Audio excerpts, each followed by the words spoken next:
Саламатсыздарбы, урматтуу телекөрүүчүлөр, ЛТР каналында ыргайланган өмүр көрсөтсү. Сиз дүйдөнүн кайсы жерде болсоңуз, сөзсүз түрдө социалдык тармактардан биздин көрсөтүүлөрдү көрүп, өзүңүздүн каалоо тилек ой пикирлерди калтырсаңыздар болот.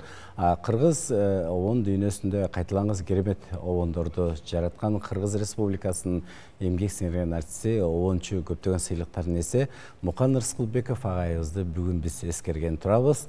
Албетте Мукан агай көздүн түрүсүндө мына ушул патриоттук ырлардан тартып лирикалык махабат ырларына мына ушул обон жараткан Мукан агай көзү тирүү болгондо 80 жашка чыкмак, аттең арман деп айтабыз.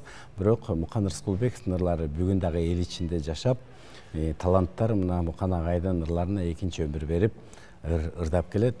Бүгүн биздин көрсөтүүбүз албетте ыргайланган өмүр дейт. Өмүр бизден өтүп кетсе эл эмгекти эскерсин деген сөз бекеринен болбосо керек. Ал эми биздин студиябыздын кадырлуу мейманы Мукан Рыскулбеков агайыбыз арабыздан өтүп кетсе дагы артында агайыбыздын мынакей ырларын топтоп ушундай китеп кылып чыгарып, ушу кийинки муун билсин, кийинки таланттар ырдап жүрсүн деп жакшы иштерди жасаган бир тууган карындашы Анархан Рыскулбекова бүгүнүздө конокто. Анархан эже, кош келипсиз. Сизди көргөнүзгө абдан кубанычтабыз. Негизи эле өзүңүз дайыма кайсыл гана ушул маек болбосун дайыма айтып каласыз да, ой, Мукан болуп чогуу жүрдүк эле, чогуу балалык күндөрдү өткөрдүк эле депчи. Мукан агай өзү 1942-жылы төрөлүптүр. Согуштун кайнап турган учурунда. Ушул айтып берсеңиз, балалыгыңыздар кандай өттү? Анан эми Мукандын мен эми чогуу жоңоюп калган үчүн мен көбүнчө Мукан деп чакырчумун. Байке деп баягы элдердин көзүнчө кичине уялмыш болуп байке деп калчумун. Экөөбүз бир журканды тебишип, ал убакта өзүңөр билесиңер, өтө начар убактарда. Мен чоң атам өзүмдөн ошо Рыскулбектин ошо Жүзүмкулдун Мукан экөөбүздүн чоң атабыз 33-32 жылдары кулакка тартылып кетип, анан менин атам менен ошо байкем, Назыр байкем экөө аябай азапчылыкты тартылып калган экен, кулактын баласы деп. Анан ошондон улам баягы эми 42-жылы жакырчылык убакта. Анан көп эле тиги Мукан байкемдикин ошо мындай табышмак кылып жүрүшөт да. Мукандын өзүнүн биологический төрөлгөн деп коебуз го, энеси өзүбүздүн эле Кочкордун өзүбүздүн айылдан эле Гүлбаран деген эжебиз болчу. Мындайынан айылдаш турганда эже дейбиз да. Анан мен байкем экөө баш кошкондон кийин байкем мына Токмоктогу эмени училище ошону бүтүп, анан Ошко ал убакта Ошко тияка бияка айдачу да ошоко кеткенде ушак чыгат экен. Ошол убакта Мукан ошо жеңенин курсагында калган экен.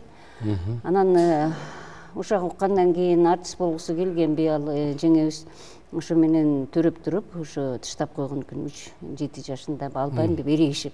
Ошо менен мына Рыскулбеков деп калган аты, ал менин атам ошо өзүнүн Мукандын атасынын бир тууган уялаш, бир тууган энесинин баласы болуп калат да. Анан ошо 42-жылы жаман убакта ошо койнуна катып жүрүп, анан чоң атабыздын 3-чү аялы Салика деген чоң апабыз, анткен себеби Рыскулбек атамдын биринчи аялы Табирик деген ал төрөчү эмес экен. Анан ошол экөөлөп үчөөлөп айтор Муканды багып алышыптыр. Анткен себеби өзүнүн бир тууган энесинин баласы. Анан эми тагдыр кыйын. Ошол убакта эми өзү дагы даже сүрөтү бар. Школго барганда жылаңайлап барган. Анан баягы эр жетип армияга жакындап калганда баягы атам баккан бала өтө ысык болот да. Бирок бир тууганын баласы болгондон кийин аны аскерге жибербейм азыр дегендей кылып, ошол 53-жылы менин жашымды жогорулатып, Мукандыкын 44-жылкы кылып коюптур. Карабайсың, эми ошо 2 жашка улуу баары бир 2 жылдан кийин деле баары бир алмакты армияга. Чынында армияга барып келди, өзүнөн кичүү балдар менен. Анан өзүн жүргөн турганын баарын билесиңер да, каткырып. Ошолорго дедушка болуп жүрдүм деп армияда, ошо Москванын кайсы жеринде служить этип келди. Анан ошол атам армияда жүргөндө атам каза болуп калды. Келгенде укпай келиптир, мындай отпускага келип бошоп келген экен, өзү да кудул эмес беле. Анан бошоп жанагы Москвадан лауреат алды деп жүрбөйбү, жанагы эмени комуз чертип, Машботойду чертип, ошол жактан лауреаттыкты алгандан кийин сыйлык катары эмеге жибериптир, кичине баягы отпускага. ошондо келгенде келип алып мен деле анча баягы чоңойгон эмесмин. Анан атамдын өтүп кеткенин угуп алып, жер тытып, ушул азыр мен көзүмө да элестеп турат. Чөп тытып ыйлады. Атасы өзүнүн атасы жанында турса дагы аны эч качан ата катарындагы, мындай байке катарында көрчү. Анан 42-жылдарда жылдардан өзү мунун каткырып, шайдоот жүргөнү менен жүрөгүндө көп арманы кетти деп мен өзүм бир тууган катары ойлойм да. Себеп дегенде өзүңдүн атаң, өзүңдүн энеңдин жүрөгү менен ошолордун жандарында ошолордун жыты менен чоңойгон балдар башка. Канчалык эркелетип бакса дагы, канчалык ой менен болсо дагы бул арман ичинде кетет экен. Мен ошону кээде баягы жатып алып элестетем да, кичинекейибизден бери ошону көбүнчө мындай арман ичинде кетти. Рахмат. Биз болсо мына көрсөтүүбүздүн жүрүшүндө Мукан Рыскулбековдун обологон кайрыктарын, обондорун тартуулап келебиз. Мукан агайыбыз чындыгында эле өчпөгөн жылдыз, анын репертуарында өчпөгөн жылдыз деген жакшы ыр бар. Сөзү Кадырбай Момбет Акуновдуку. Мына ушул ырды сиздерге тартуулайбыз.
Өмүр бизден өтүп кетсейлик эмгекти эскерсин деп. Мукан агай көзүнүн тирүүсүндө чын деле эбегисиз көп иштерди аткарыптыр.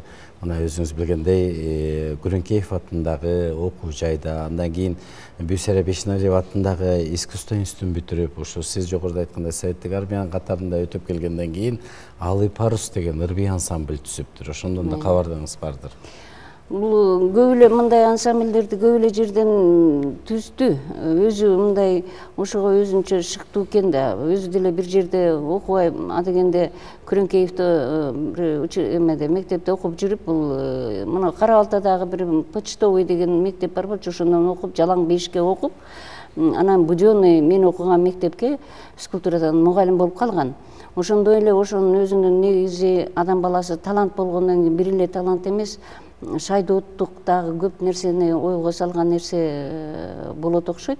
Ошонусун эми ал убакта мен деле маани берчү эмесмин да. Каерге бирдеме эметип мага айтчы баарын минтип атам десе, койчу кыйын экенсиң деп койчумун. Анан аны курган, андан кийин Селкус институтунун клубунда да иштеп жүрдү. Аерден дагы жетектеп көп артисттерди, көп менен өздүк көркөм чыгармачылыкты ырдап жүрдү. Айылдан дагы биздин жаш мектептегилердин баарын тең ошо Кара Балта өрөөнүн, Московский өрөөнүн баарына кыдырышып ырдап жүрүштү. Өзү ушундай эме болчу да.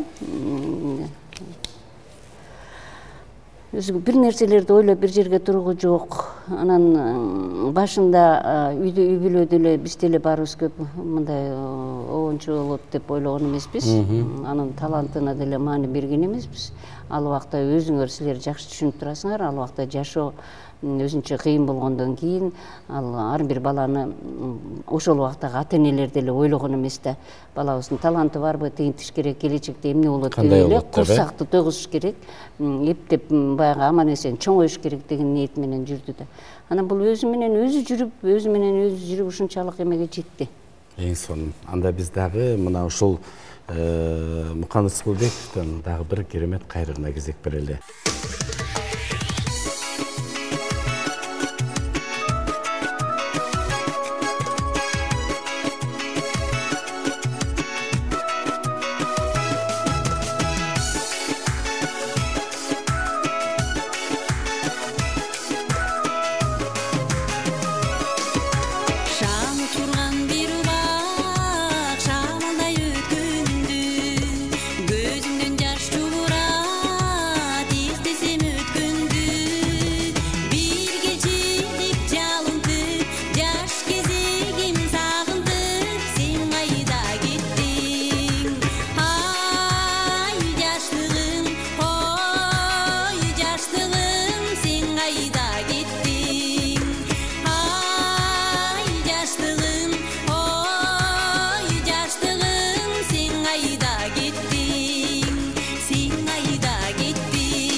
Жакшы күн ал жүрөктө жанган от жалындай, жаныма жай бербестен жаңыра табылбай.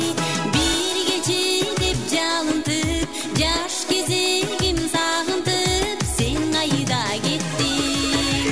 Ай жаштыгым, ой жаштыгым, сен кайда кеттиң? Ай жаштыгым, ой жаштыгым, сен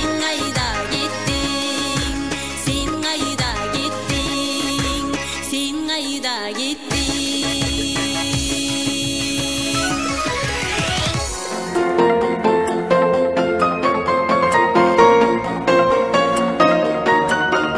Biz Kırgız Respublikasının emgек сіңірген артисі Кайталаңыз талант оончу Мукан Рыскулбековтун мына ушул чыгармачылыгына кайрылып отурабыз. Албетте мына ушул Мукан агайдын Кайталаңыз керемет ырларын бүгүн биз сиздерге байма-бай тартуулап жатабыз. Агайыбызды жакындан көргөн замандашы, канча деген мына ушул жакшы оңдордун чыгышына күбө болгон Кыргыз Республикасы маданиятына эмгек сіңірген ишмер, акын Кыялбек Урманбетов агайыбыз бүгүн бизде конокто. Кыялбек агай, кош келиңиз. Сизди көргөнүзгө абдан кубанычтабыз. Мынакей адамды эки нерсе картайтпайт дейт. Бириси жакшы сөз, экинчиси жакшы мүнөз дейт. Мукан агай жөнүндө ушу көргөн замандаштары, бир туугандар айтып атат. Ал эң биринчи ушул адамдык асыл сапаты жөнүндө айтып берсеңиз. Сиз көрдүңүз, бирге жүрдүңүз дегендей. Мукан менден 15 жаштай улуу болсо да, жаш улуу, жаны курбу болуп жүрдүк да. Ал чыгармачылыкка байланыштуу болуп калды да. Эң биринчи жолукканда ушу сүйлөшүп калып, таанышып эметкенде эле ай карышкыр, сен ыр жазат деп уктум. Бир ырыңды берчи, көрөйүн деди. Классташтар кайда Алтындай деген ырды биз классташтар бир башка оңго салып алып ырдап жүрчүбүз. Ошону берип койсом, болот деп коюп эле ошо ойдон тараганбыз. Эртеси эле телефон чалып. Ай карышкыр, келе кал. Ырыңа чыгардым дейт. Мен таң калып калдым. Бир күндүн ичинде чыгара койгонуначы. Эптеп чампалап койсо керек деп барып уксам, чын эле мыкты кылып жаратып эметип коюптур. Анан бир күндө эле жаратып салып атса да мындай таланты ташкындап турган учур экен да. Анан ал жерден ал мага гитараны карматты, өзү баянды алды. Ошол жерден мындай репетиция жасагандай болдук, экөөбүз тең ырдап. Анан телевидениеге жаздырабыз деп барып, аяктан үнүбүздү жаздырганбыз. Мен гитара чертип, ал баян чертип, экөөбүз ырдап. Кийин ошо сакталбай деле калды го. Мындай телевидениеге эмес, радиого эле жаздыргандай болгонбуз да. Бирок ушу ал чыгарган оонуз сиздин купулуңузга толду. Ооба. Андан кийин ырдалып да жүрдү да. Эң сонун. Ошондон кийин чыгармачылык менен байланышып, жакшы иштеп, жакшы мындай мамилебиз келишип, жакшы жолдош болуп жүрдүк. Мукан менен жүргөндө мындай шатыра шатман жүрчүсүң да. Кабагым кашым дечү эмес да. Бирок көчөдө аны менен баскан бир азап болчу. Себеби 20-30 кадам баскандан кийин эле бир таанышы жолугат, аны менен 10-15 мүнөт сүйлөшөт. Ишил бир жерге барыш үчүн жөө бассак, оңой менен жетчү эмеспиз да. Таанышы көп болчу, баары менен сүйлөшүп эметип, аны да күлдүрүп, баарыбызды күлдүрүп. Өзү ошондой тамашачы кичпейил инсан болгон турбайбы агай? Эми кичпейилдик башка. Ал мындай жаш баладай, жан дүйнөсү ачык жүрчү да. Оюна эмне келсе балп этирип айтып салчу, ага эч ким деле таарынчу эмес. Себеби ак көңүлү менен айтчу да. Мындай. Кээ бирөө мындай көрө албай, эметип айтса, анда албетте тиги киши деле таарынып эметмек. Муке болсо мындай көңүлүнөн төгүлүп, жарылып туруп, күлдүрүп да айтчу. Анага эч ким таарынбай, тескерисинче кубанып анын жанында жүргөнүң өзүнчө эле майрам болчу да. Анан башында Мукан байке деп кайрылып эметип жүрсөм, бир күнү айтты. Ай, бака деди. Карышкырдан бака болуп калдым. Сизге жакшы аттарды коюптур да. Жок, аны баарын эле айтчу. Кейбе бака саз биздики болот дегенди көп айтчу да. Аны айтты, ай, сен байке, майке деп айтканыңды койгун. Сиз деп кайрылсаң, ортобузда аралык алыстай түшөт да. Анан чыгармачылыкка жакшы болбой калат. сага улук саат сен деп сүйлөсөң болот деп улук саат берген да. Бирок ошондо деле баары бир улуу кишини сен деп айта албайт экенсиң, муке деп, Мукан байке деп кайрылчу элем. Анан ошо көп эле чыгармалар жараттык, анын көбү ырдал элек. Буюрса мына ошо китептин барактарында экен да, анда сиздин сөзүңүзгө жазылган ону Мукан Нурсулбековго таандык, дал ошол сиз айткан классташтар кайда алтындар деген ырды биз тартуулайбыз.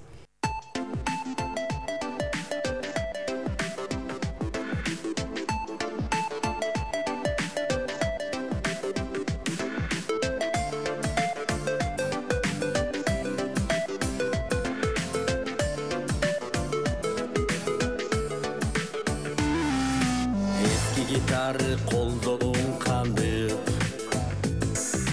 эң көчөдө ырдаймын салып, окуучулук күндөрүмдү эске салып, жүргөнүмдү өдөнүмө батпай кусалып.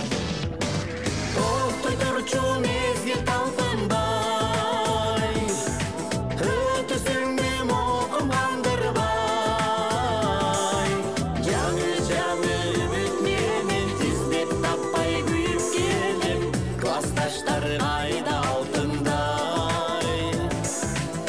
Классташтар кайда алтындай, алыс болду бекен аралык, жакын болсок жетип баралык.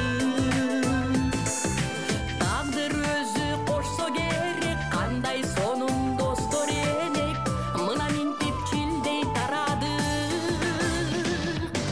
Токтой турчу мезгил талпынбай, өтөсөң эми окумгандырбай. Жаңы үмүт менен издеп таппай күйүп келем, классташтар кайда алтындай, классташтар кайда алтындай.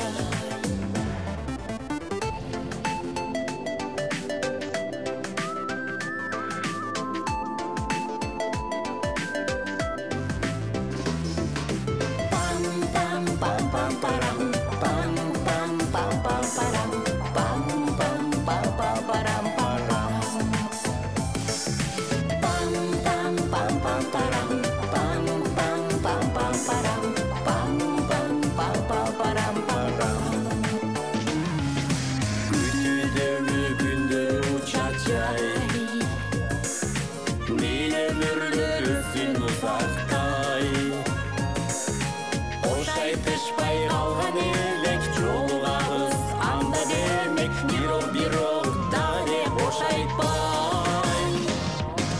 Токтой турчу мезгил талпынбай, өтөсөң эми окумгандырбай. Жаңы үмүт менен издеп таппай күйүп келем, классташтар кайда алтындай, классташтар кайда алтындай. Токтой турчу мезгил талпынбай, өтөсөң эми окумгандырбай. Жаңы үмүт менен издеп таппай күйүп келем, классташтар кайда алтындай, классташтар кайда алтындай.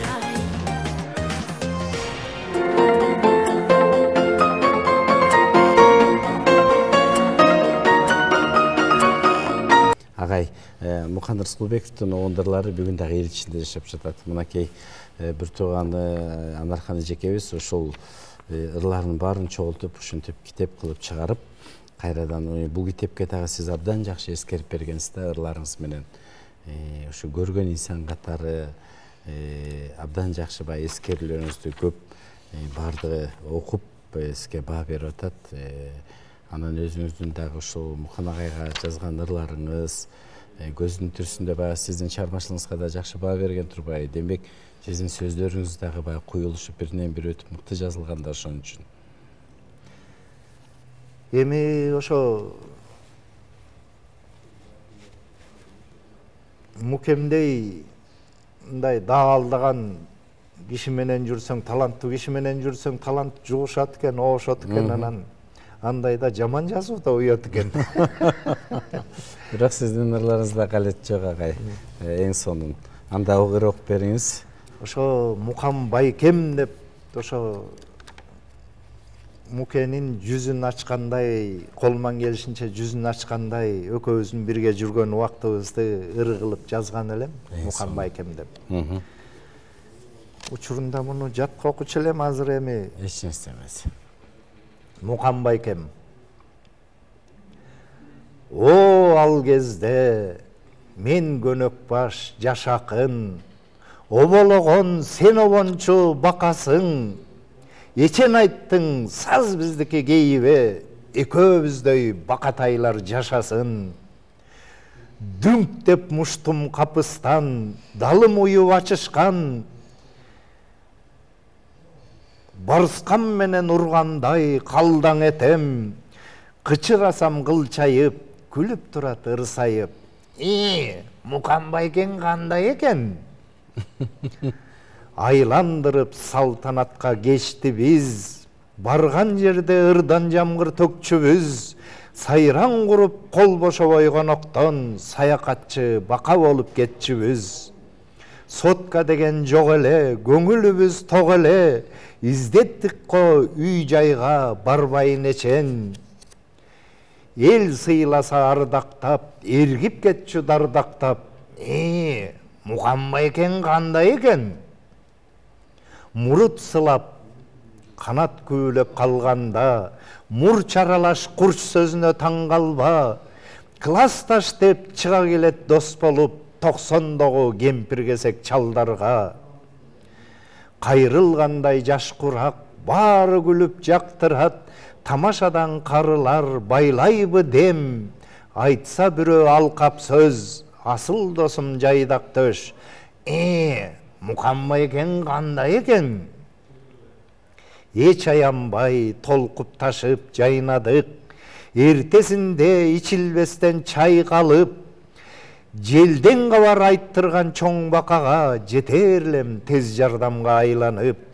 Кароо сынак болгондо, канча жылдыз борбордо, тамшандырган ыр барбы балдай десем, барбаң досум баратта, баш байгени алатта. Мукан Байкем кандай экен? Кайыл болуп чыгармадан башкага, кастыгы жок жанаттууга ташка да, өмүрүндө кер мурутчан чоң киши, көңүлүндө дили таза жаш бала. Үй телефон шыңгырайт, түн бир окум ким чыдайт? Тырышчылыкпы? Тырышат маңдай чекем. Араң турсам үргүлөп, аргастан күлдүрөт. Мукан Байкем кандай экен? Келсе тамак, ичпей көпкө муздатып, кереметке кетер элек биз качып. Меккеде жок ыйык дүйнө күтчүбүз, мен гитарды, сен баянды сыздатып. Сонун ырың бердечү, обон салып эртеси, ырдап берсе жазылат маңдай чекем. Басылганда баяны, айткан сөзү баягы. Мукан Байкем кандай экен? Эскеремин эми көздөн кулап жаш, аттигиң артың карай күн акпас. Куунап досум жүрсө керек бейиште, Кудай менен болуп алып классташ. Ушундайбы дүйнө шок, улам өчүп күйгөн от, түтөп гана турамын тутанбай мен. Жарык болуп кылымга, жашайт обон ырында. Кандай экен Мукан Байкем? Баракелде агай, ыраазчылык караңызчы кандай гана саптар менен ошо Мукан Рыскулбековду эскере отурасыз. Эми бул көрсөтүүлөр, бул ырлардын бардыгы мына Мукан агайыбыз көзүттүр болгондо 80 жашка чыкмак экен, аттик арман 80 жылдын алкагында ушундай жакшы иштерди жасап, артынан мынакей ырларын дагы элге жеткире отурабыз.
Сулбековго дагы бир ийгилик алып келген бул көчө тасмасы, ошондогу бул аппагым деген бар.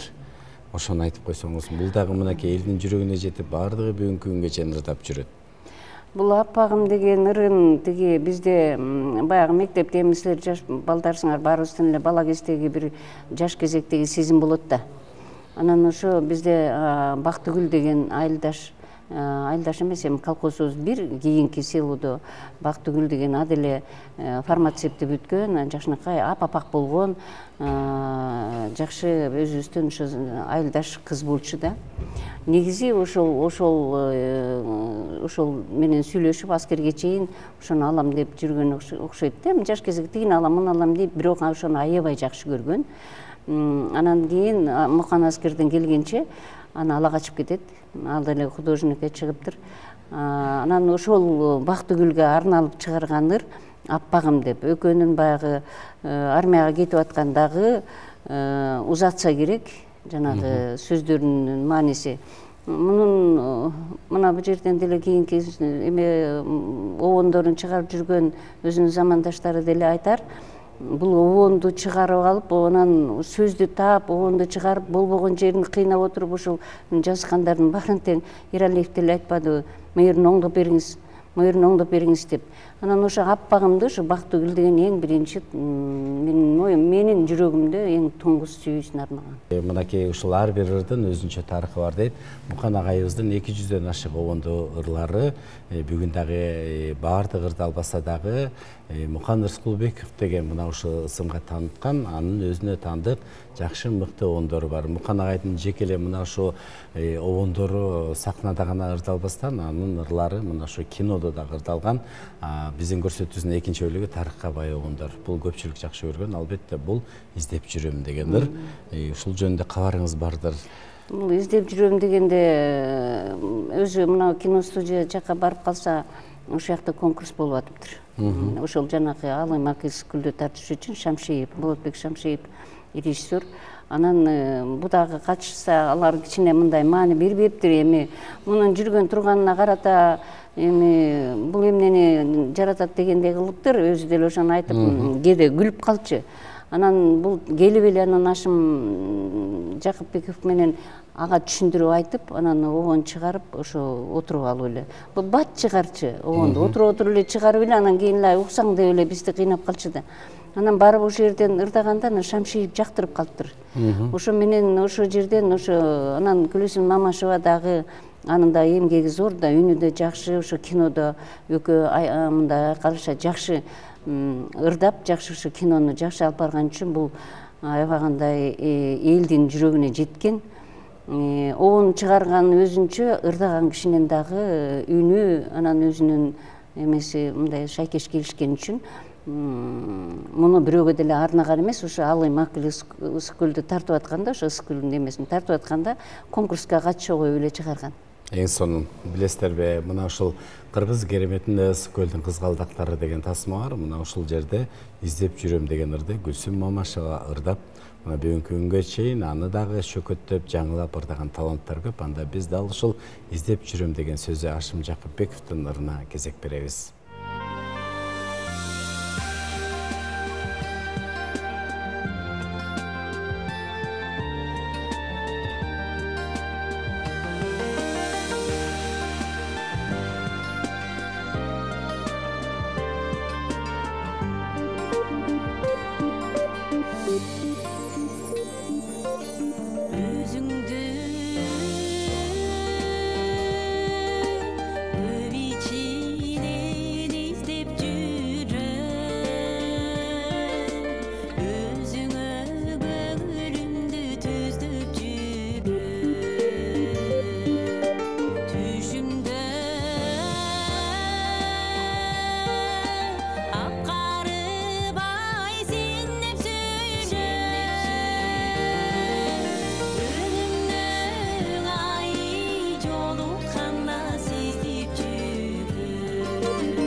Мукан Рыскулбеков 60-жылдарда чыккан Кыргыздын абдан таланттуу залкар обончуларынын бири да.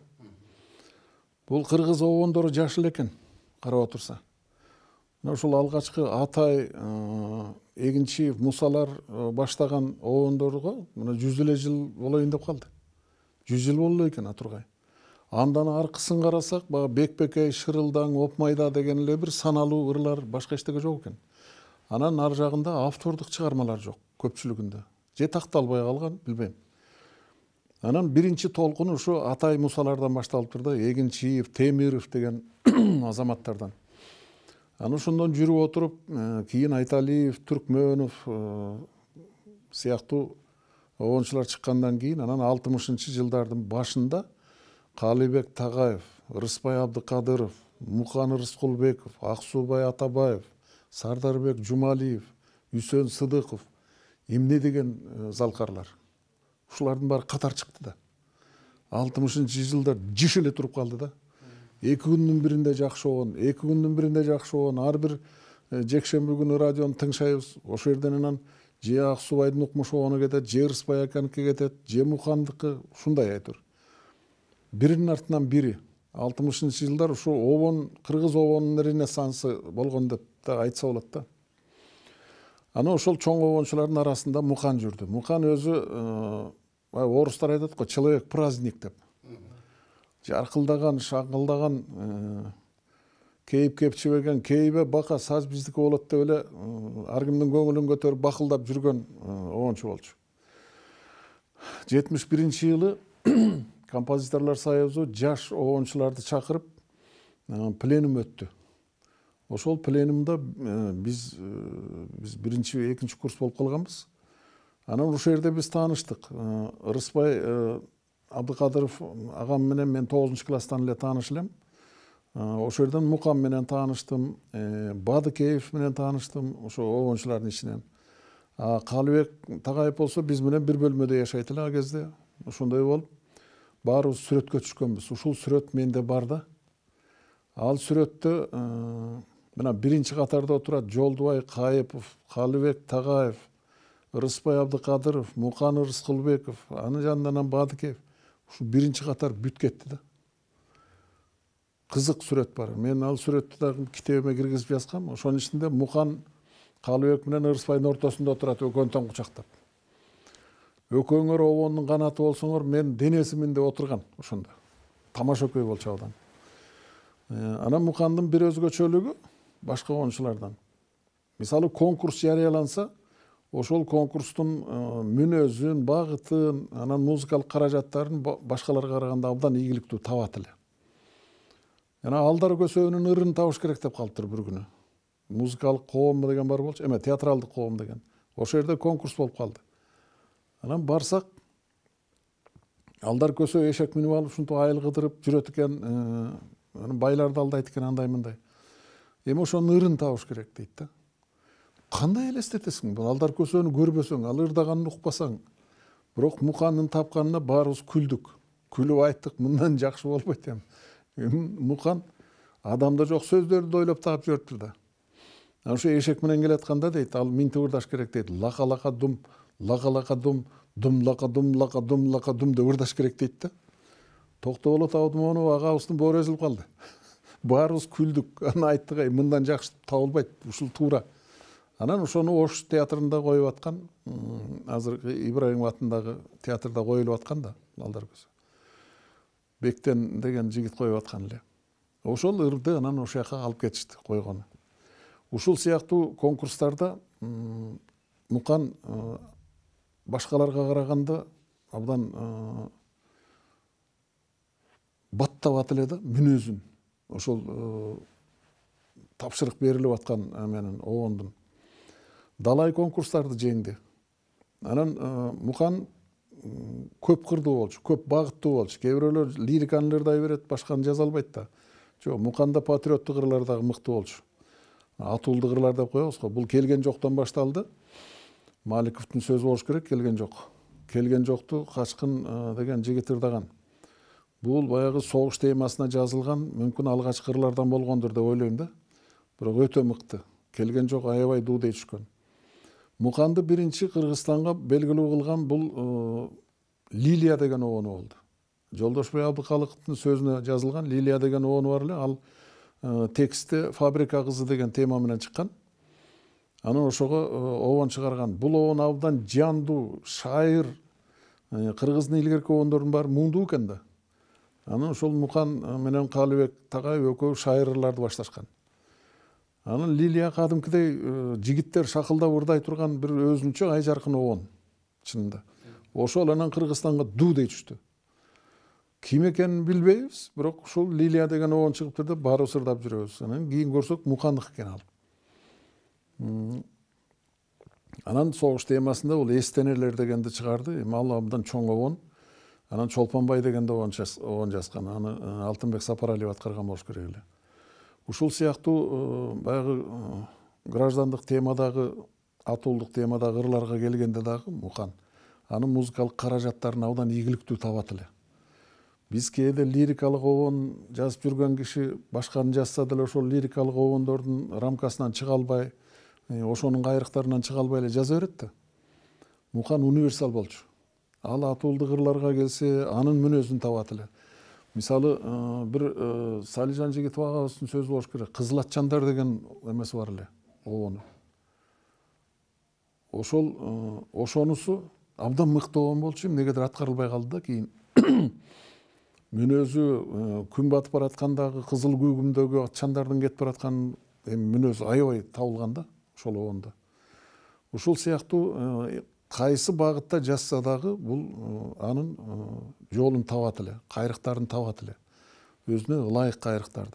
Лириканы жазса, лириканы мына Өчпөгөн жылдыз деген эмеси бар, обону. Бул жөн эле алып эле жутуп ие турган обон да, мөлтүрөгөн. Ушул сыяктуу же көлгечи башкасы лирикалык обондорун алсаң, ал таптакыр башка. Өзүнчө. Атуулдук обондор такыр башка. Анан тамаша көйдө обондору бар эле. Аны дагы ошол тамашалуу ыр жазыш кыйын да негизи. Ошол жанагы алдар көсөнүн ырындай кылып, алардын дагы жол жобосун табат эле да. Ушунун баарын жыйынтыктап айтканда, Мукан өзү ар кандай темага обон жазганга универсалдуу, даярдыгы мыкты обончу болчу.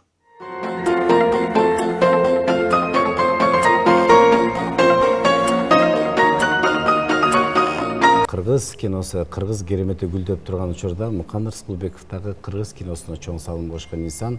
Ошол эле Ысыкөлдүн кызгалдактары, ошол эле Көчө тасмасы, ал эми Залкыр Жазчу Чыңгыз Айтматовдун Ак кеме повестинин негизинде тартылган Ак кеме тасмасында бул Сейдакматтын Сейдакмат ырын ырдаган. Ошондон кийин Сейдакматтын дагы ыры болуп калбады, Мукан агай ырдаган үчүн да. Бул тасмада көп ийгилик алып келди.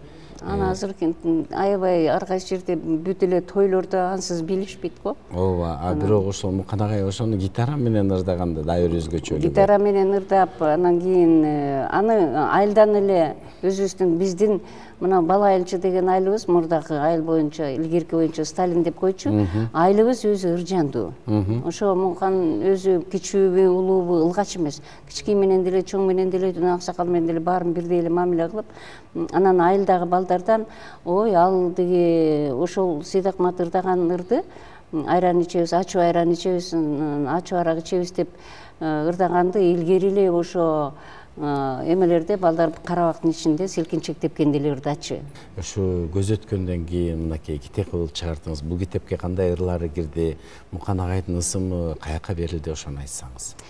Мына китепке берилгенде өзүңөр деле күбө болуп отурасыңар. Бул өзү бир мындай, мен аны азыр ала келсем болмок экен. Өзү мындан чоң жашыл китепке жалаң колу менен нотасын түшүрүп, кимдин автору, ким кайсы жылы жазылган, кайсы жылы чыккан кылып бир ушундай чоң китеп. Мен баягы мурунку эскерүүлөрүнө көрсөткөм. Өзү ушунун нотасын түшүрүп кетпесе, мынчалык ырларын мен чыгара алмак эмесмин да. Биринчиден мунун нотасын кайра китепке түшүргөн азыр тиги композиторлордун төрагасы го, атын Турдубек Чокиев. Ошол которуп, ошол китепке ошол эметип берген да. Ага чейин өзүнүн ошол которуп, өзүнүн жазган ноталары ошол китепке баягы кандай кылып көчүрүп береби, ушундай кылып берген да. Анан кийин бул китебин чыгаргандан кийин бул өзү 2005 жылы кайтыш болду. 2006 жылы 29 сентябрда филармониядан аябай жакшы эскерүүсүн өткөрүп, ошо филармониядан дагы ошо филармониянын директору болуп турган тиги Керим Турапов, Кыяз Молдокасымов телевидениеде болчу, Султан Раев министр болчу. Ушу балдардын демилгеси менен ушулар мага кичине мындай морально болсо да мындай жардам беришип, анан эскерүүсүн өткөргөндөн кийин эми эмне кылышым керек деп ойлоп, анан Айылыма барып, московский эмеге де барсам, эме музыкальный училище эмес, мектеп. Ошо район боюнча бир искусство боюнча мектеп бар азыр. Ошону чуркап жүрүп, 2 жыл чуркап жүрүп, ошонун атын алдым.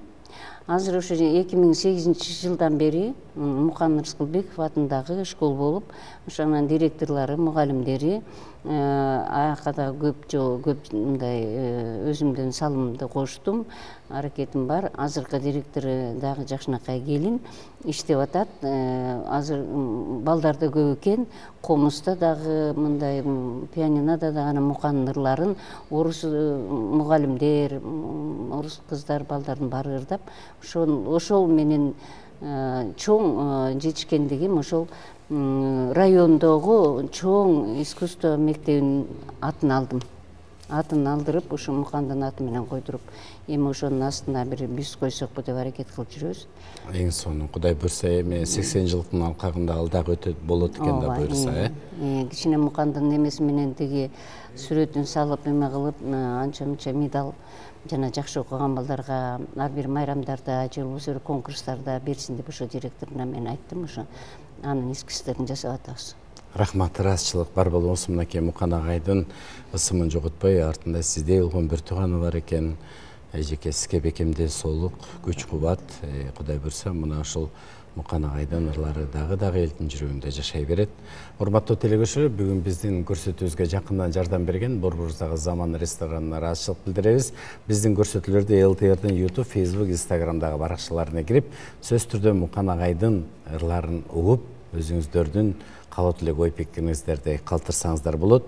Күн батса батканына кубанабыз, күн чыкса оокат менен убарабыз, байкабай өтүп жаткан убакыттын аттиңдеп бир кезекте кыярабыз дейт. Андыктан арабыздан өтүп кеткен адамдарды аттиң арман деп калабыз, бирок ал аз жашаса дагы саз жашап, артында ушундай биз уккан кереметтүү обондорду, кайрыктарды калтырып кетти. Андыктан ыргайлаган өмүр көрсөтүүсү бүгүн соңуна келип жетти. Кызматыңыздарда мен Айбек Асанбек уулу. Кийинки эфирден амандашканча саламатта калыңыздар.